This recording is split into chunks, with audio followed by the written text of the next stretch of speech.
Hi, I'm Mike Austin. Merry Christmas. I thought we'd do a little Christmas tradition here, put an old fire in the TV, sit the children down and read a classic poem from Clement C. Moore, you know, The Night Before Christmas. He wrote this in the 1840s, I believe, and it was originally called Twas the Night Before Christmas, Visit from St. Nicholas, that's what it was. And quickly, after the publishing of this, he became fairly famous, and this became kind of the standard for what we figure Santa Claus must look like. So we'll read Visit from St. Nicholas. 'Twas the night before Christmas.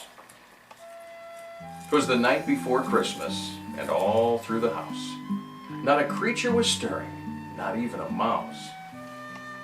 The stockings were hung by the chimney with care, in hopes that St. Nicholas soon would be there.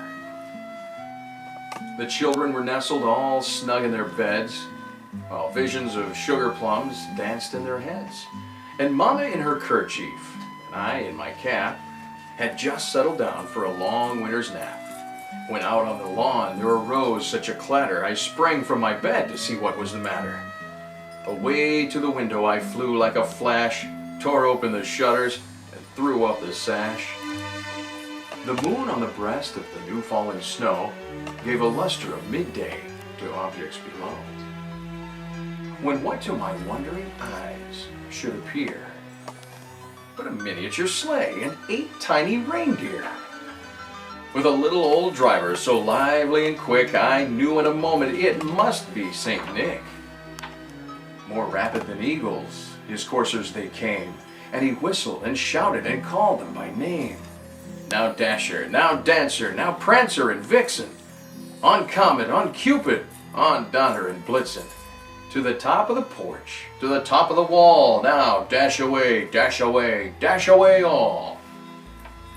As dry leaves that before the wild hurricane fly, when they meet with an obstacle mount to the sky, so up to the housetop the coursers they flew, with a sleigh full of toys and St. Nicholas too. And then in a twinkling I heard on the roof the prancing and pawing of each tiny hoof. As I drew in my head and was turning around, down the chimney St. Nicholas came with a bound. He was dressed all in fur, from his head to his foot, and his clothes were all tarnished with ashes and soot. A bundle of toys he had flung on his back, and he looked like a peddler just opening his pack. His eyes, how they twinkled, his dimples, how merry. His cheeks were like roses, his nose like a cherry. His droll little mouth was drawn up like a bow, and the beard on his chin was as white as the snow. The stump of a pipe he held tight in his teeth, and the smoke, it encircled his head like a wreath.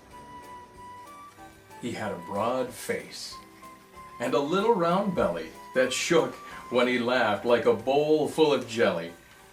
He was chubby and plump, a right jolly old elf. And I laughed when I saw him in spite of myself. A wink of his eye and a twist of his head soon gave me to know I had nothing to dread. He spoke not a word, but went straight to his work and filled all the stockings, and then turned with a jerk, and laying his finger aside of his nose, and giving a nod, up the chimney he rose. He sprang to his sleigh, to his team gave a whistle, and away they all flew like the down of a thistle. But I heard him exclaim as he rode out of sight, Merry Christmas to all, and to all a good night. And Merry Christmas from the Austin family.